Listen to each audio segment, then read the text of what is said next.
Fran y Javi Ramírez, por delante doble pivote para Rideyes y el Hazel, ojo, Enric le pega fuera, lo probó el delantero del córner ya en la primera acción directa del partido cuando no llevamos ni siquiera medio minuto. El equipo tiene calidad y lo puede demostrar en esta acción, ley de la ventaja, y va Marc Caballé, le pega ¡Mar! ¡Qué golazo de Marc Caballé! ¡Gol, gol, gol, gol, gol, gol, gol, gol, gol! ¡Y gol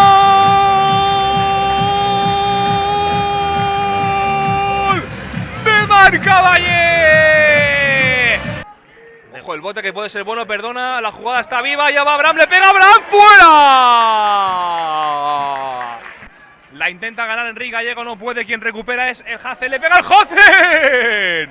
Bueno, cómo se envenenó el balón a causa del viento. Recupera Enric Gallego el balón, ahí está Enric, la cede para Xavi Puerto, interior del área, centro de Puerto, le llega el remate a Enric, la bola suelta, Abraham,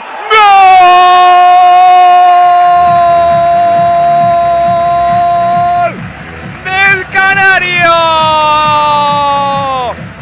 Los hombres de mantenimiento del córner ya están arrancando esa pancarta para que se pueda volver a jugar el partido.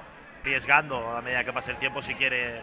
Ojo, jugada individual de Enrique, golpeo de Enrique, atrapa en dos tiempos Sotres. Pero ley de la ventaja, iba Abraham, Noel, la cede para Pep, Caballé le puede pegar, Pep, le pega, Pep, fuera.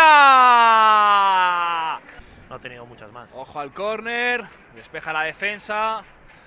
El balón suelto que le cae de nuevo al Atlético Levante. Golpeo, Marcos, pues por hablar.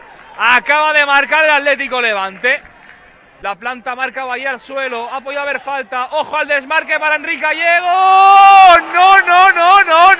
No. Te equivocas, asistente. Final. Se acaba el partido. Son, Martí, más que 3 puntos los de hoy.